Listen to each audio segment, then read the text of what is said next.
Hi guys, and welcome back to our IELTS course, and we are going to learn today about our IELTS speaking section.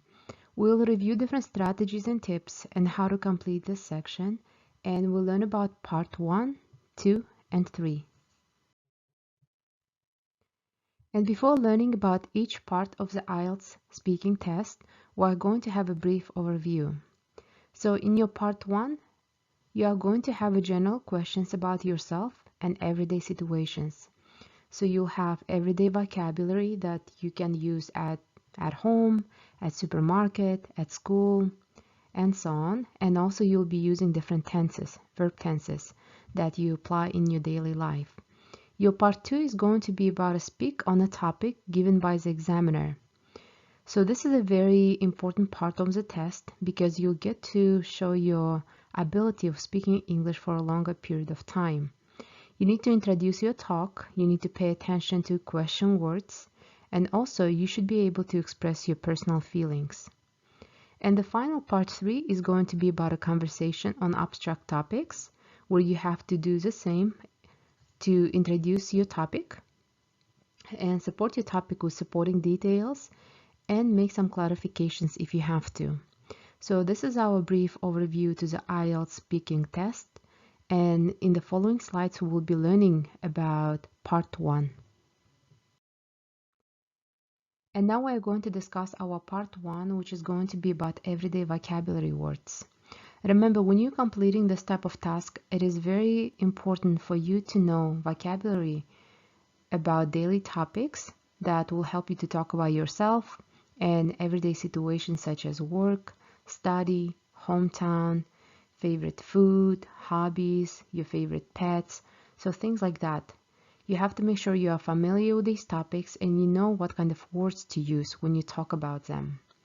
Important things to remember here also, not giving short answers. So make sure you do not answer with yes, no, I don't know type of responses, because at this point your examiner won't be able to see how much you can speak in English and how well you can speak English. So make sure you know these topics and your response is at least 2-3 sentences long. And remember, it's very important not to memorize your answers, because sometimes when students memorize the answers, they don't sound natural. So this is one of the biggest mistakes. Even though sometimes you make grammatical mistakes, it's totally fine. The most important point when you are completing your part 1 to be natural and be able to talk about general topics about everyday life. And now we are going to talk about verb tenses and their importance in the speaking test. Remember, you need to pay close attention to the verb tense that the examiner uses. Also listen for the tense markers in the examiner's question, because this will help you determine in which tense you need to speak. There are some common tense markers we have on the slide, and the first one we see about present tense. When you hear the words now, at this moment, presently, these days, usually, and questions beginning with do and does, that means you need to speak in the present tense. If you hear the following words such as in the past, when you were younger, when you were a child, before, or question beginning with did, that means you need to speak in the past tense. And the next one is the future. And if you have to speak in the future, you need to pay attention to the words such as in the future, in a few years, later, or questions beginning with will, and are you going to. So pay close attention to these tense markers and always listen carefully how the question begins when the examiner speaks. This will help you determine in which tense you need to talk. Here you have part 1 example prompt. In your part 1, your examiner is going to ask you about yourself and the things you like to do daily. So the questions can be about your daily life, such as your hobbies, your favorite subject, about your family. You never know what is going to be on the test, but these are common topics you need to be prepared for.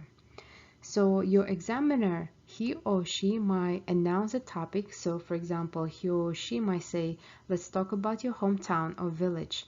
And then he or she can ask you follow-up questions about town or village. For example, They can ask you, what kind of place is it? What's the most interesting part of the town or village where you live? What kind of jobs do the people in your town village do? And would you say it's a good place to live and why? So examiner can ask you different questions about 2 or 3 topics. More question he or she asks you, it means you are not probably talking enough and your responses are short. So make sure when you're answering, you are not having responses with yes or no question like answers. So try not to respond with yes, no, I don't know, or maybe. So make sure your responses are complete and you have at least 2-3 sentences. So that's all we have for the part 1. And the prompt you see, it's an actual prompt from the authentic Ielts test.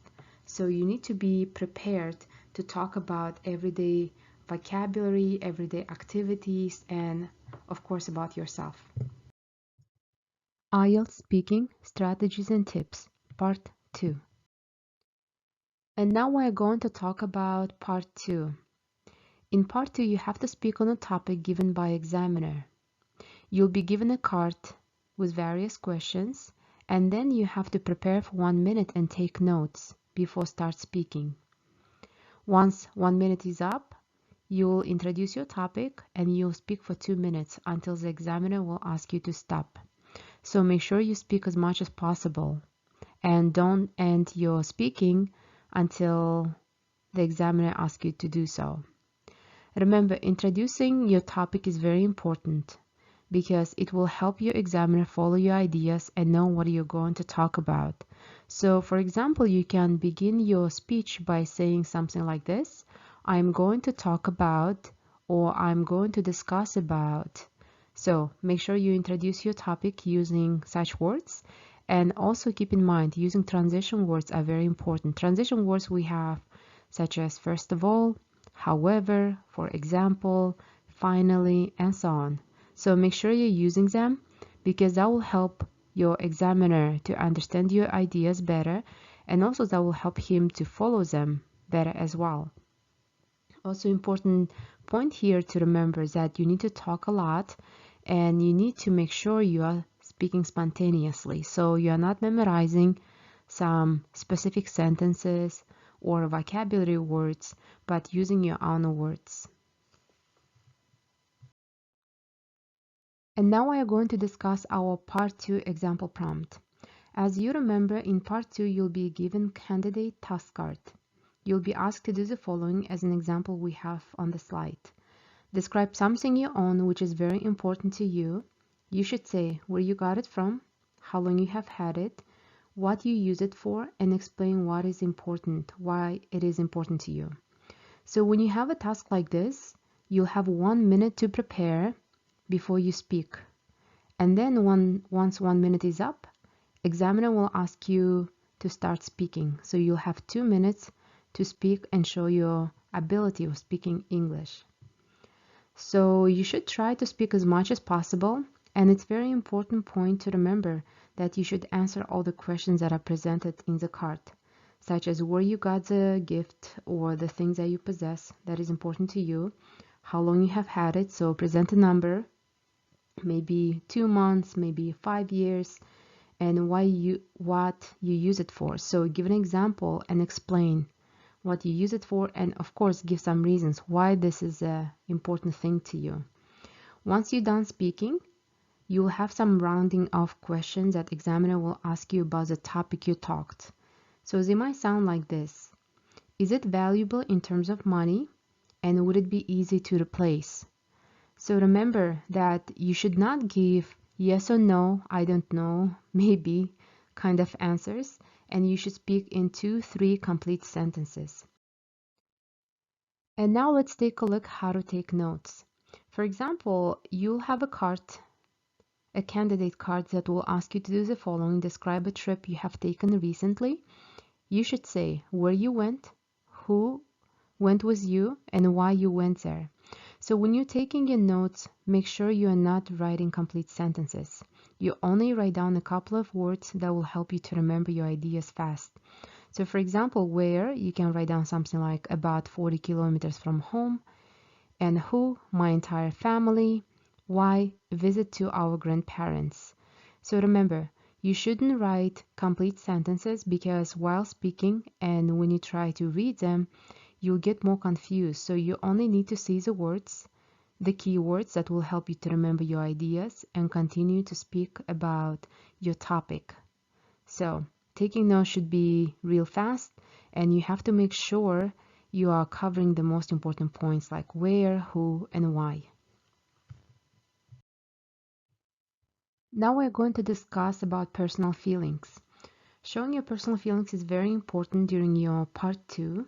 And remember, in the last part of the part 2, you'll be asked to explain something about your personal feelings about the topic. For example, why it is important to you, or why you like it, or maybe why you dislike it. So the main strategy here is to think of 3 logical responses to the questions, then say a couple of sentences about each one. So for example, you have a reason 1, why you like it, then you present supporting details and show an example. And remember, do not memorize your response. You should try to talk naturally as much as possible and try not to be nervous. And here we have example of students' response for the part 2. Read carefully, and this will give you an idea how to respond to this type of task. Ielts Speaking, Strategies and Tips, Part 3. Now we are going to talk about our Part 3, which is going to be about conversation on abstract topics. Remember, the examiner might ask you a few questions on a topic from Part 2. If there is time left, then she or he will make a transition to Part 3. The purpose of Part 3 is to get your opinion on abstract topics related to the Part 2. So for example, you'll have some personal questions in Part 2, such as describing your favorite holiday. Then the examiner might have a transition by saying the following sentences. You've just talked about holidays. Now I'd like to discuss this topic more generally. First, let's talk about the importance of observing holidays. So that's how he or she will make a transition to your Part 3. In Part 3, you'll have abstract questions. They might sound like this one. Do you think that it's important to observe holidays? So remember, more you speak, less questions you get, so try to speak as much as possible and answer in complete 2-3 sentences. So try not to say yes or no. Remember, more you say yes or no, more questions you are going to receive. And if you feel confident to speak about certain topics, you can show your opinion, you can present your examples and maybe some experiences or reasons you have. So your abstract questions are going to be more specific and they are going to be related to your Part 2. And now we are going to discuss about clarification. Sometimes you might hear some questions during your speaking test, but you might not be able to understand them. So that's a good idea to clarify the questions that the examiner asks. Remember, you should always directly answer a question.